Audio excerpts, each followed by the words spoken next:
ఇప్పుడు సుద్దాల అశోక్ అన్న వారు పాడుతారు.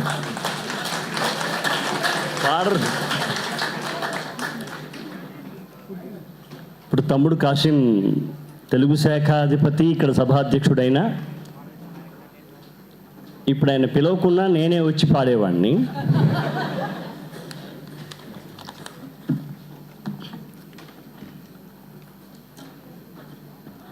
ఒక అద్భుతమైనటువంటి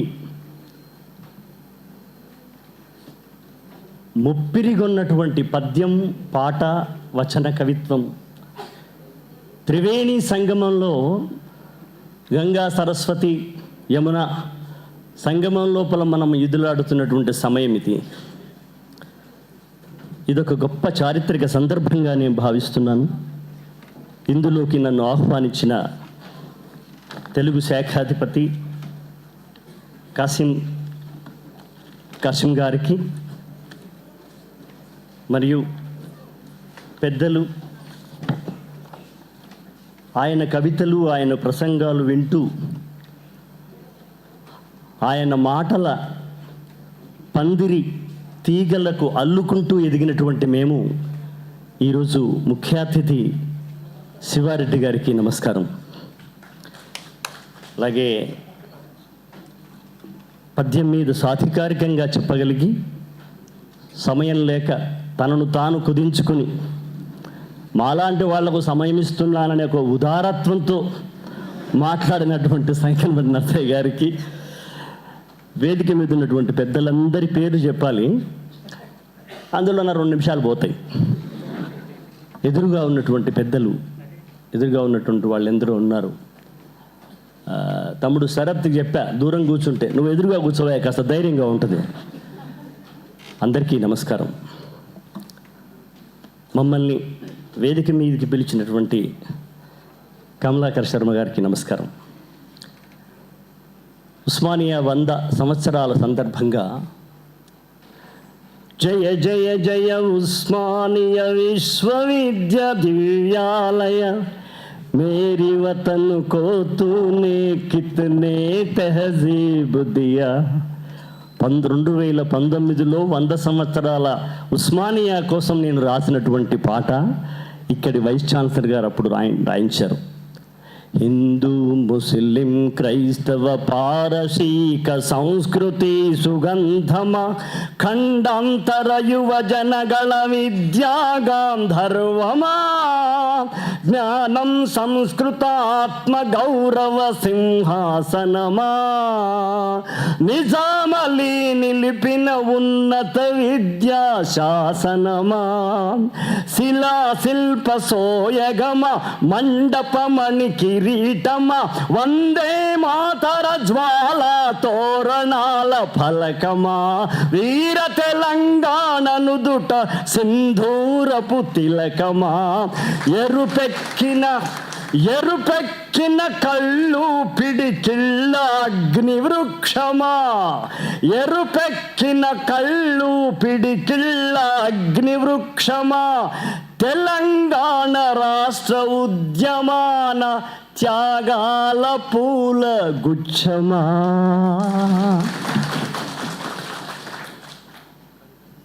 పాట్లాడమన్నారు తమ్ముడు కాసిం, కాబట్టి పాట్లాడుతూ, అయితే ముఖ్య అతిథులుగా విచ్చేసిన మాకు మధ్య మధ్యలో మాటలకు అవకాశం ఉంది. ఎందుకంటే మేము పాటల సమ్మేళనంలో, గాయక సమ్మేళనంలో రాలేదు.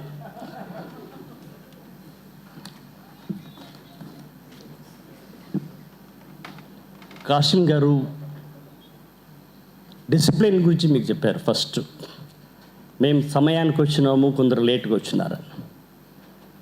ఆ విషయం మా తమ్ముడికి కూడా అందుతుంది. అది తమ్ముడు కూడా లేట్గా వచ్చారు.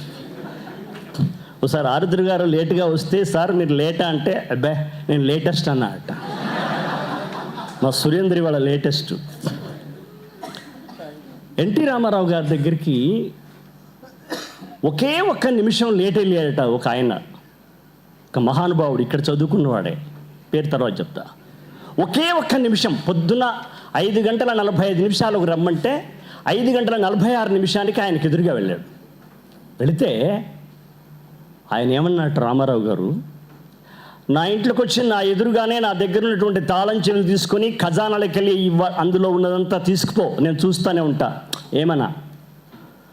లేదా నా ఎదురుగానే నా ముందే ఖరీదైనటువంటి ఏమైనా వస్తువులు ఉన్నా, నా వేళ్ళకు ఉంగరాలున్నా తీసుకెళ్ళిపో ఏమన్నా. కానీ నా జీవితంలో ఉన్న ఒక్క నిమిషం తీసుకున్నా మళ్ళీ ఈసారి నీ ముఖం చూడనన్నట్ట. అన్నాయన ఎన్టీ రామారావు ఆ మాట పడ్డాయన పరుచూరి గోపాలకృష్ణ ఇక్కడ చదువుకున్నటువంటి స్టార్ రైట్. పాటలో సౌందర్యం ఎలా ఉండాలి, కవితలో సౌందర్యం ఎలా ఉండాలి, పద్యములో సౌందర్యం ఎలా ఉండాలి, ఇది మాకు నిర్దేశించినటువంటి సబ్జెక్ట్. కాసిం గారు నాకు చెప్పింది. సమయాభావం వల్ల విస్తృతమైనటువంటి ఉదాహరణలు ఇవ్వకుండా 10 నిమిషాల కంటే తక్కువగానే ముగిస్తాను. విస్తృతమైనటువంటి జానపదాల నదుల ఒడ్డుకు మనం ఉన్నదే తెలంగాణ.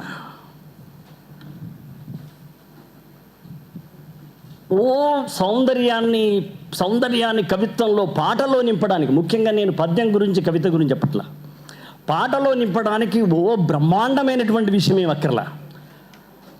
మా ఊరిలో ఒక దళిత యువతి, అక్క అంటాం మేము, నర్సక్క అంటాము, ఆమె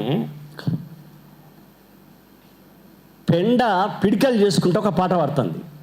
అంటే ఈస్థెటిక్, ఆ సౌందర్య దృష్టి, సౌందర్య ఆ మేళవింపు ఎలా ఉంటుందో చెప్తా. ఆమె పేడ బిసుక్కుంటూ, పిసుకుదు ఈ పెండ బీరా పువ్వులే, పిసుకుదు ఈ పెండ. నేను బీర పువ్వులు ఎట్లా పిసుకుతావక్క, నీకు ఓడిచ్చిండే నేషనల్ అవార్డు అన్నది ఫస్ట్. ఎందుకక్క అంటే, ఇప్పుడు పల్సగా పెండున్నప్పుడు ఇట్లా విసుకంగానే ఈ సందడికెళ్ళి ఇట్లా ఇప్పుకుంటుంది కదా, బీర పువ్వులు ఎక్కువ ఉంటుంది కదా, గది కూడా తెలియదు నువ్వు, నీకు నేషనల్ అవార్డు. తప్పే. పిసుకుదు ఈ పెండ బీరా పువ్వులే, కాశీమన్న చెప్పింది వచ్చేసింది. ఒక మామూలు మాటల లోపల సౌందర్యాన్ని పొదగడం, సౌందర్యపు మెరుపులు అందులో మెరిపించడం వచ్చేసింది. ఇంకా ఏముంటుంది, తొక్కుదు ఈ పెండ తొడగదలకుండా పెండట తొక్కుతారే. సడన్గా మనకు చివరికి మిగిలేది బుచ్చిబాబు గారు రాసినటువంటి పాట ఒకటి జ్ఞాపకం వస్తుంది. కోమలి కథానాయిక. కోమలి ఒకసారి ఆ గడ్డిలో పడుకొని లేవగానే అప్పటిదాకా పడుకున్న గరికపూస మళ్ళీ నిలబడదట. అంటే ఆమె ఎంత 7 మల్లెల ఎత్తున్నది అని చెప్పడానికి ఆ గరికి అలా ఉండే అలా లేచి నిలబడదట. అంత సుకుమారం. అదే ఈమె చెప్పింది. ఆయన బుచ్చిబాబు అయిండు, ఈమె మా నర్సక్క అయింది. తొక్కుదు ఈ పెండ తొడగదలాకుండా, తొక్కుదు ఈ పెండ. ఇక పిడికలు చేయాలి, గోడ కొట్టాలి కదా. సరసుదు ఈ పెండ, గోడకు సరుస్తుంది. ఏముంది ఇలా అనుకుంటున్నా, సరసుదు ఈ పెండ అని ఒకసారి నా దగ్గర చూసింది. ఏందక్క, నువ్వేమన్నా అంటావా అని చూస్తున్నా. నాకు దోస్తలేదక్క, నాకేం దోస్తలేదు. సరసుదు ఈ పెండ సందామోలే, సరసుదు ఈ పెండ. గోడ కొట్టిన పెండ అతుక్కుపోయిందంట. అది పిడికలా కాదు, చందమామలా అతుకుపోయిందంట. పాదాల మీద నా శిరస్సు ఆనించి, నిన్ను మించిన కాళిదాసు లేడక్క, నిన్ను మించిన వ్యాసుడు వాల్మీకి మొల్లా లేదక్క అని పాదాలకు వందనం పెట్టుకున్నాను. కాబట్టే రాష్ట్రపతి భవన్లో అబ్దుల్ కలాం గారి చేత కరస్పర్శ తీసుకున్నాను. దట్ ఈస్ మై క్రెడిట్, అది నా ఎసెట్. పాటలో పాటలో ఎట్లా చేస్తే బాగుంటుంది అని ఎంతమంది చెప్పినా, ఎన్ని క్లాసులు తీసుకున్నా, అసలు పాట మీదనే ఒక పూటంతా చెప్పినా సరిపోదు. పాట మీద ప్రేమ ఉండాలి, పాట మీద ఇష్టం ఉండాలి, పాట మీద పానం ఉండాలి. అప్పుడు పాటలో అనుకున్నవన్నీ వచ్చేస్తాయి, పండితులు నిర్ణయించిన అన్నీ వచ్చేస్తాయి. ఒక శ్లోకంలో, ఒక పద్యంలో, ఒక మహాకవి గద్యంలో, ఒక మహాప్రస్థానంలో ఏ కవిత్వమైనా తీసుకోండి, భాష ఏదైనా సరే, ప్రపంచవ్యాప్తంగా ఉన్న అన్ని భాషల్లో ఉన్నటువంటి కవిత్వంలో ఏది గొప్పతనం, ఏ ఏ అలంకారాలు, ఏ ఏ సమాసాలు, ఏ ఏ అద్భుతాలు ఉన్నాయో అవి అలా ఓకగా చిటికెన వేలు మీటినట్టుగా తీసుకొచ్చినటువంటి జానపదులు పుట్టలు పుట్టలుగా ఉన్నటువంటి తెలంగాణలో పుట్టిన మనకు పాటలో సౌందర్యం ఒక లెక్క, పత్రమా, కథ, కార్ఖానా. పాట ఇవాళ నేను ఒక చిన్న కాశం గారు, నేను ఒక్కటి చిన్న మిస్ అయిన తమ్మి. పద్యము, గేయం, పాట, వచన కవిత్వము అంటే వాళ్ళు రాసిన పద్యాలు, వాళ్ళు రాసిన పాటలు, వాళ్ళు రాసిన వచన కవిత్వం అనుకున్నాను నేను. అయితే ఇక్కడ అంటే మిమ్మల్ని పాడిన వాళ్ళని తప్పంటలే నేను. అదే పద్యాలకు మినహాయింపు ఇచ్చిన సంగతి నాకు ఇవ్వాల. నేను అట్లా ప్రిపేర్ అయ్యి వచ్చాను. ఓహో, వాళ్ళు రాసిన పద్యాలు. అయితే నా సూచన ఏంటంటే, పద్యాలు వేరే వాళ్ళది ఒక పద్యం పాడాలి, రాయగలిగిన వాళ్ళు తన పద్యం తాను రాయాలి అంటే మనం కొత్త పద్య కవుల తరాన్ని కూడా తయారు చేసే వాళ్ళం అవుతాం. ఇది నాదొక సూచన అనుకోండి, ఇంకేదైనా సరే. లేదా పాట కూడా, పాట వాళ్ళు రాసి పాడితే మనం ఇంకొక కొత్త పాట కవులు సృష్టించబడతారు. అది నేను అనుకున్నాను. అలాగే పాటలో సౌందర్యము, కవితాత్మకం ఎలా? ఓ సినిమాలో నేను సినిమా పాటలు రాస్తున్నాను, బట్ తమ్ముళ్ళలాగా వేరే పాటలు కూడా రాస్తాను. రెండు జమిలిగా రాసేటువంటి కవులలో నేను ఒకడిని. ఎన్కౌంటర్ అయి చచ్చిపోయినారు, ముగ్గురిని చంపేశారు, బూటకపు ఎన్కౌంటర్ చంపేశారు. అక్కడ మాకు పాట కావాలన్నారు. ఎన్నో అనుకున్నా కూడా ఏది మాకు నచ్చట్లా. అప్పుడు నేను నింగికెగసినారా నేల తారలారా, వేగు చుక్కలై దారి చూపుతారా, ఏ తల్లి బిడ్డలో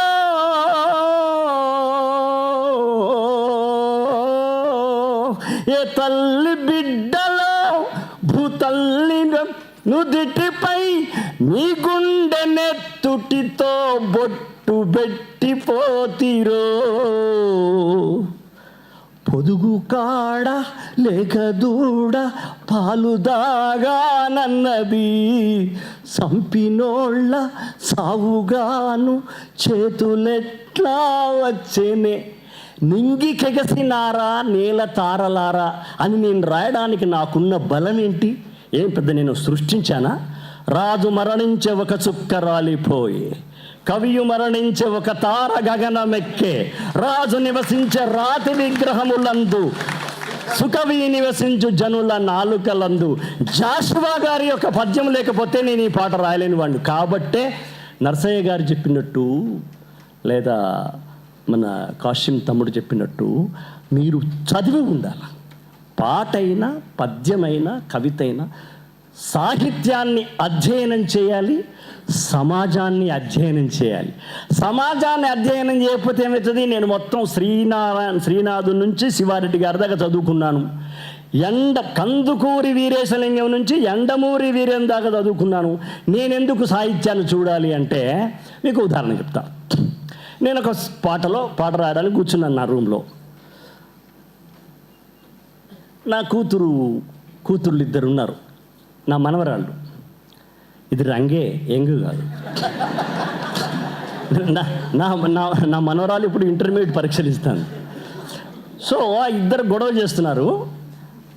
చేస్తుంటే నేను కొంచెం డిస్టర్బ్ అయ్యి, మళ్ళీ బాగా తిట్టద్దు కదా, అమలు బంగారం ఇది, చిట్టి బంగారం ఇది, చప్పుడు చేయదు కదా, తాత పట రాస్తున్నాడు అని. అప్పుడు చిన్నపిల్లలు అనగానే మా పెద్ద మనవరాలు అన్నది, చెల్లె తాత బిస్కెట్ వేస్తాండే అన్నది. వాళ్ళు కరీంనగర్లో ఉంటారు. తాత బిస్కెట్ వేస్తాండే నీకు అన్నది. వాళ్ళ చెల్లె ఉంటుంది, వట్టి బిస్కెట్ కాదే అక్క, క్రీమ్ బిస్కెట్ వేస్తాడు. నేనప్పుడు ఆర్కిమిడీస్ ఎప్పుడైతే నీళ్ళల్లో మునగానే అది మీకు తెలుస్తుంది, అది ఆ బరువు తెలిసిపోయి ఆ బరివాతల్ని బజార్లో పరిగెత్తింది కదా, యురేకా యురేకా అని. నేను బరివాతలో కాదు కానీ రూమ్లోకి వచ్చేసిన యురేకా యురేకా అనుకుంటా. వచ్చిండే వచ్చిండే మెల్లగా వచ్చిండే క్రీము బిస్కెట్ వేసే. అందుకోసం మీరు సమాజాన్ని చదవాలి.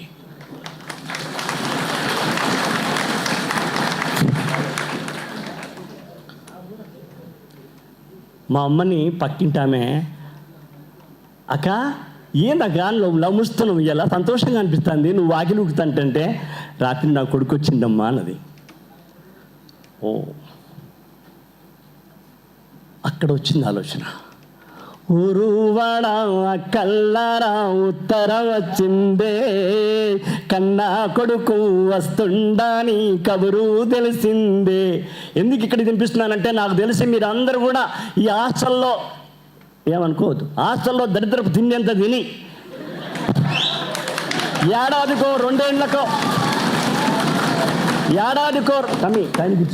ఏడాదికో రెండేళ్లకో ఇంటికి పోతే అమ్మ అప్పుడే తీసుకొచ్చిన చింతపండు తొక్కులో ఇంత అల్లం ఎల్లిపాయలు వేసి నూరిసి పెడితే ఉండే మజా వేరుంటుంది. అందుకే ఊరు వాడ కల్లారా ఉత్తరం వచ్చిందే, కన్నా కొడుకు వస్తుండని కబురు తెలిసిందే.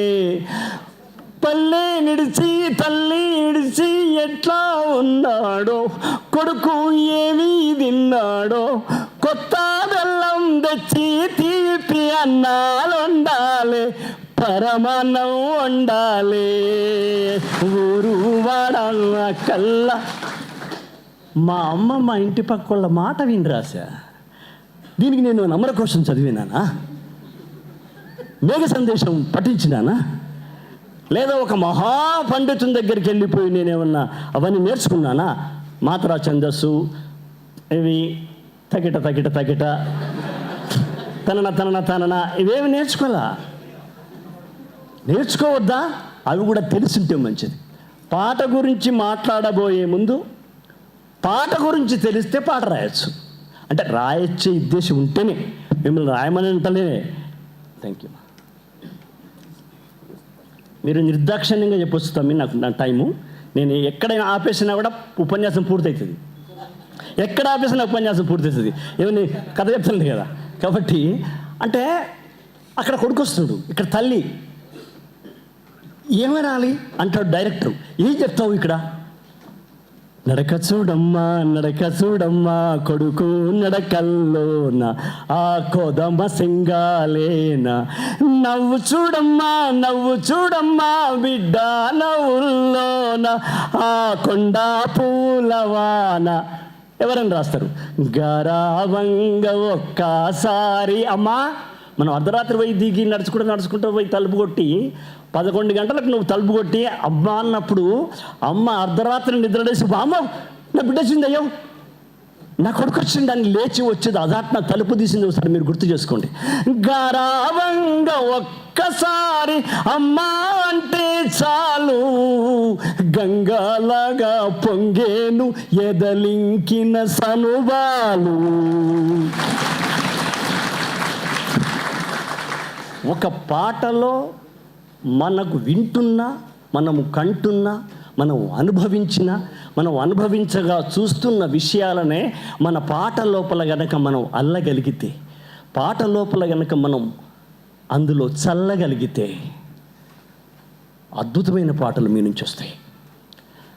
అయితే ఎప్పుడైనా నేను ఇప్పుడే రిక్వెస్ట్ చేస్తున్నాను ప్రిన్సిపల్ గారికి, కాశీం గారికి, ఇది గొడ్డు మూతికి మూతగట్టి మేత మీదకి దోలితే ఎట్లుంటుంది తమ్మి? ఇప్పుడు నన్ను పాట గురించి చెప్పమంటారా 10 నిమిషాలు అంటారా? కాబట్టి అయినా సమయం పాటించాలి, సభ్యత, సభా మర్యాద. కాబట్టి ఒకసారి ఎవరైనా నిజంగా పాట మీద ప్రాణం లాంటి వాళ్ళు ఉంటే, ఒకసారి తమ్ముడు రఘు ఒకసారి ఒక అద్భుతమైన 1.5 గంటన్నర ఉపన్యాసం దాదాపు నాతో చేయించినాడు ఇక్కడ. అట్లాగా ఎవరైనా ఇంట్రెస్ట్ ఉన్నప్పుడు, ఎట్లాగో ప్రిన్సిపల్ గారు సంవత్సరం వెడల్పున ఏదో ఒకటి చెప్పమంటున్నారు కదా, అట్లా ఒకరోజు నర్సయ్య గారిని పిలిపించి పద్యం మీదనే చెప్పించండి ఒక పూట. అట్లాగే శివారెడ్డి గారిని పిలిపించి కవిత్వం గురించి చెప్పించండి. అట్లాగే నన్ను తమ్ముడు సురేందర్నో లేకపోతే ఇంకెవరినైనా సరే ఓ పూట పాట గురించి చెప్పించండి, అప్పుడు మేము చెప్పేది మీకు అద్భుతమైనటువంటి ఊతంగా పనిచేస్తుంది, అది గీతంగా బయటకు వచ్చేస్తుంది. ఇవాళ పాట 20 ఏళ్ల కింద నేను జాతీయ అవార్డు అందుకుంటే ఇవాళ పాట ఆస్కార్ అవార్డు అందుకునే సందర్భంలో మనం ఈ పాట సభలో నా తమ్ముడు చంద్రబోస్ రాసిన ఆ పాటకు ఆస్కార్ అవార్డు రావడం అనేది ఇది చరిత్ర, ఒక సువర్ణాధ్యాయంలో చరిత్రలో ఉన్న సువర్ణాధ్యాయ చరిత్రలో పాట మీద ఒక పార్శ్వం, ఒక పూట, ఆ పూటలో ఒక 3వ వంతు ఈ అవకాశం ఇచ్చినటువంటి ఈ సందర్భం ఇవాళనే దిగినట్టున్నారు వాళ్ళు, ఆస్కార్ టీం ఇవాళ దిగినట్టున్నారు. మీ అందరి ముందు నేను పాట గొప్పతనం, తెలంగాణ పాట గొప్పతనం, తెలంగాణ పాటకు 20 ఏళ్ల కింద జాతీయ అవార్డు వచ్చింది. అంతకుముందు వచ్చిన శ్రీశ్రీ, వేటూరి తెలంగాణ में नहीं पैदा हुआ, అశోక్ తేజ 2003, కరెక్ట్గా 2023 20 ఏళ్ళకి ఆస్కార్కి వెళ్ళాం.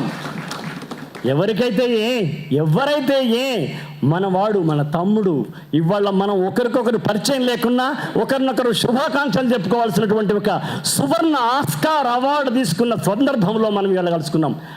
చాలా ధన్యవాదాలు కాశీం గారికి, తమ్మునికి, అందరికీ ధన్యవాదాలు. నీకు తెలుసుగా ఆయన లేవక ముందుకే నేను చదువుకుంటున్నా. సమయాన్ని పాటించడమే ధర్మం. ఎందుకంటే నేను మిమ్మల్ని ఆకలి కూడా పోనివ్వకుండా 5 గంటల దాకా నేను చెప్పి మిమ్మల్ని లేపకుండా చేయకపోతే నేను అశోక్ తేజని కాను. కానీ నాకే ఆకలి అవుతుంది, నేను పోవాలి.